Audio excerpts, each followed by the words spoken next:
Delhi NCR में heat wave का alert जारी किया गया है। गर्मी से लोगों का हाल बेहाल हो गया है। पारा 40 के पार हो गया है। उत्तर मध्य भारत में लगातार पारा बढ़ता जा रहा है। दिल्ली से सटे 15 जिलों में लू की चेतावनी जारी की गई है।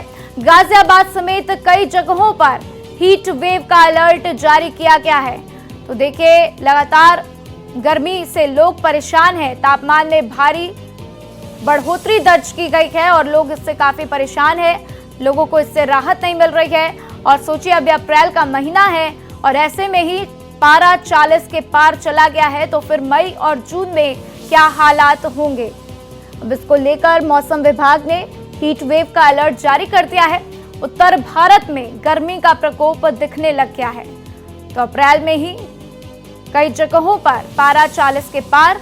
तो दिल्ली एनसीआर समेत कई राज्यों में गर्मी से लोगों का हाल बेहाल है। तो दिल्ली से सटे 15 जिलों में लू की भारी चेतावनी दी गई है और उत्तर भारत में इसका प्रकोप दिखना शुरू हो गया है। तो अप्रैल का महीना चल रहा है और ऐसे में अप्रैल के महीने में ही पारा 40 के पार पहुंच गया है। तो मई और जून में लोगों को उम्मीद है कि कहीं ना कहीं 50 और 55 के बीच में पारा पहुंच जाएगा। तो इस खबर पर ज्यादा जानकारी के लिए मेरे सहयोगी मोहित शुक्ला मेरे साथ जुड़ चुके हैं। सीधा उनका रुख करेंगे। मोहित, लगातार गर्मी में बढ़ोतरी देखी जा रही है, लोग काफी परेशान हैं। अभी सुबह का वक्त है, लेकिन इस समय आप जहां पर मौजूद हैं वहां आप क्या महसूस कर रहे हैं?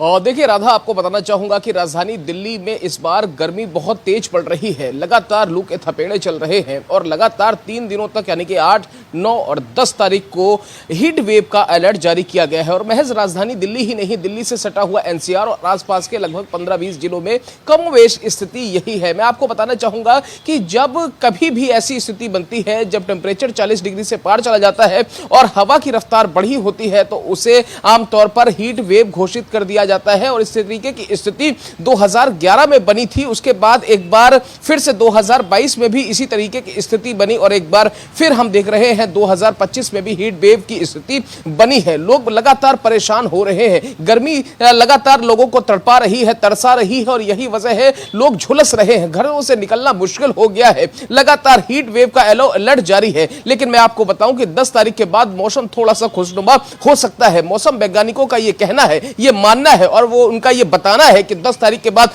हल्की सी इसमें गिरावट आएगी। हल्का सा एक विक्षोभ बनेगा, हल्के से बादलों की स्थिति बनेगी और हवा की रफ्तार में भी कहीं ना कहीं थोड़ा सा परिवर्तन होगा। यही वजह होगी कि लगातार मौसम में हमें परिवर्तन देखने को मिलेगा। लेकिन कम से कम आज और कल दिल्ली वालों को राहत नहीं मिलने वाली है। अगर आप खुले बाजू की शर्ट पहनते हैं तो आप अपने स्लीव्स को हम ये कह सकते हैं कि आप फुल स्लीव्स की शर्ट पहने, आप सनस्क्रीन का इस्तेमाल करें, आप धूप से बचें। और आमतौर में दोपहर के समय में ये स्थिति और ज्यादा गंभीर हो जाती है। उस स्थिति से अगर बचना है, अगर आपको मौसमी फ्लू से बचना है, मौसमी बुखार की चपेट में भी ऐसे लोग आ रहे हैं, अगर इससे भी बचना है तो आपको इन 3 दिनों में सतर्क रहना पड़ेगा, सावधान रहना पड़ेगा, सुरक्षित रहना पड़ेगा और लू से बचाव करना पड़ेगा। बिल्कुल मोहित, लू से बचाव करना पड़ेगा और ये बेहद जरूरी है, क्योंकि देखिए अभी सुबह का ही वक्त है, लेकिन इस समय भी बाहर हालात कुछ ठीक नहीं है। लोगों को गर्मी महसूस होनी शुरू हो गई है। हालांकि लोगों को क्या क्या सावधानियां बरतनी चाहिए मोहित, ये भी आपसे समझने की कोशिश करेंगे।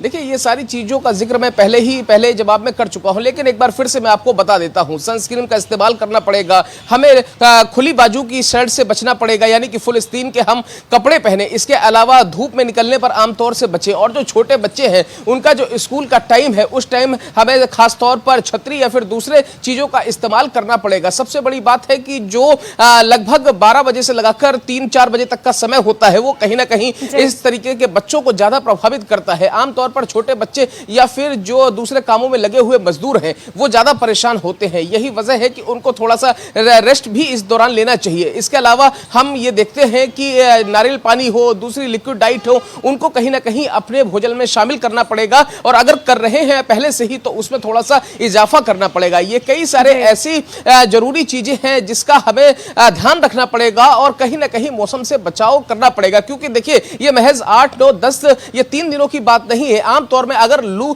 चलने की घटनाएं या लू की जो चीजें हैं वो अगर अप्रैल महीने में ही सामने आ रही है, तो आप ये मान के चलिए अप्रैल मई जून ये 3 महीने हैं, 3 महीने में कम से कम 5 से 6 बार मैं कहूंगा, और ये आमतौर पर होता भी है। जब अप्रैल के महीने में लू चलती है तो ये मान के चला जाता है कि लगभग 5 से 6 बार, यानी कि 3 महीनों में 6 बार हीट वेव की स्थिति बनेगी। तो लगभग हमें इस दौरान हर बार सतर्क रहना पड़ेगा, क्योंकि देखिए अभी मौसम चेंज हुआ है। मोहित, हर बार सतर्क रहने की जरूरत है, भी सतर्क रहना भी पड़ेगा, और ऐसे में यह ध्यान रखना होगा कि हम धूप में कम जाएं, लू से भी बचें। मेरे साथ जानकारी साझा करने के लिए आपका शुक्रिया मोहित।